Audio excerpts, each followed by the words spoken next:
आपको जानसी की परमेश्वर के नाम की महिमा हो। आज हम देखेंगे पाप बलि के कारण, और ये हमें देखने को मिलता है लेव व्यवस्था उसका 5वां अध्याय की पहली से लेकर 13वीं आयत तक। यदि आपके पास भी बाइबल है तो हमारे साथ निकाल लीजिए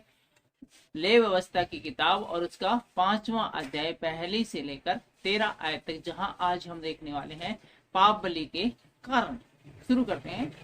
यदि कोई साक्षी होकर ऐसा पाप करे कि शपथ खिलाकर पूछने पर भी कि क्या तूने यह सुना अथवा जानता है और वह बात प्रकट न करे, तो उसको अपने अधर्म का भार उठाना पड़ेगा। और यहाँ पर बताया गया कि कोई ऐसा अपराध हो जाता है जिसके बारे में सबको पता है और सबको पक्की खबर है कि ये पाप इसी ने किया है, ये मिस्टेक इसी से हुई, लेकिन वो मानने के लिए तैयार नहीं है कि मैंने किया। हाँ भरता ही नहीं है, तो उसको वो जो नहीं भर रहा है, अपने पाप को स्वीकार कर नहीं रहा है, तो उसने जो अपराध किया है, जो मिस्टेक की है, उसका उसको सजा है, उसके अधर्म का भार है वो ढोना ही पड़ेगा, उसकी सजा उसको मिलकर रहेंगी। तो इसके लिए दूसरी आयत में क्या लिखा है,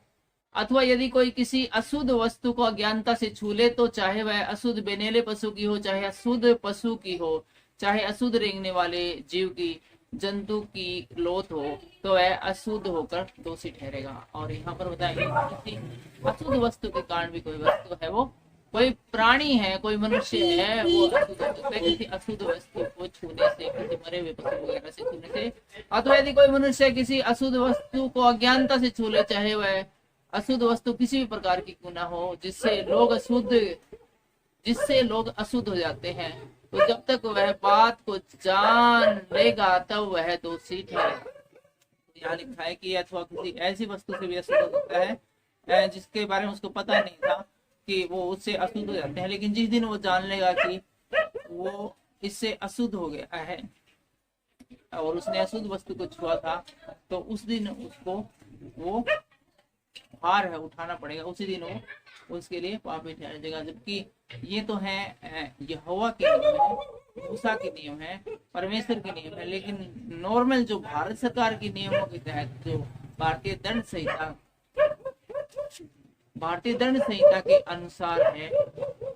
यहाँ पर क्या होता है, यहाँ लिखा हुआ है कि कानून का अज्ञानता होना, कोई अज्ञानतावश किसी कानून को तोड़ देता है तो उसकी सजा इस कारण से माफ नहीं की जाएगी कि उसको उस कानून का ज्ञान नहीं था। हर एक है वो बैरिस्टर नहीं बन सकता, हर एक वकील नहीं बन सकता, इसलिए कानून की अज्ञानता है किसी दंड को क्षमा करने के लिए काफी नहीं है। तो यहाँ पर तो किसी ने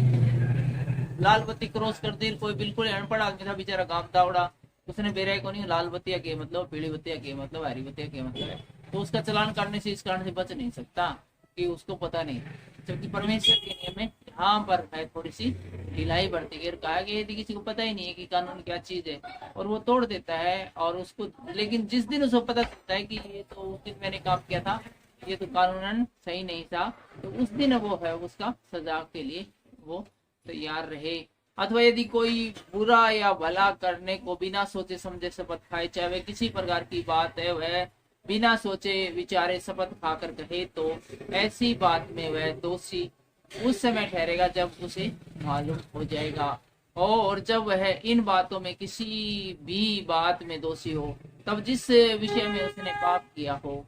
वह उसको मान ले और वह यहोवा के सामने अपना दोष बलि ले आए, अर्थात उस पाप के कारण वह एक भेड़ या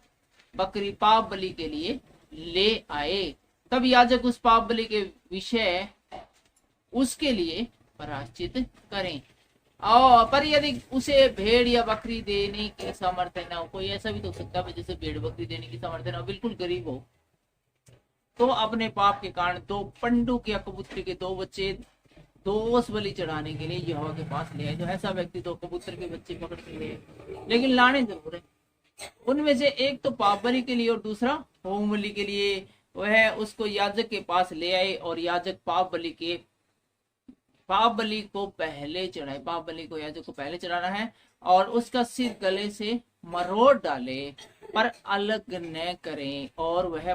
पाप बलि पशु के लहू में से कुछ वेदी के बाजू पर छिड़के, और जो लहू शेष रहे वह वेदी के पाए पर गिराया जाए, वह पाप बलि ठहरेगा। तब दूसरे पक्षी को वह विधि के अनुसार होम बलि करे और याजक उसके पाप का प्रायश्चित करे और तब वह क्षमा किया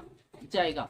पर यदि वह 2 बंदूक या कबूतरी के 2 बच्चे भी न दे, बिल्कुल ही लाचार हो, कोई उसका अपंग हो, भाई बीमार हो,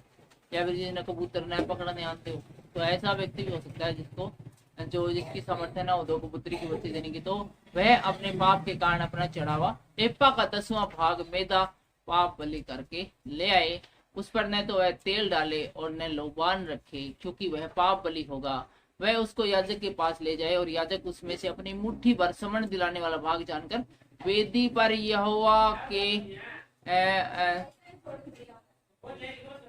ऊपर जलाए, यहोवा के हवनों के ऊपर जलाए। इसमें निशान लगा हुआ था, इस कारण हम ठीक से पढ़ नहीं पाए थे। हमने दूसरी बाइबल में लिखा तो वहां पर लिखा हुआ था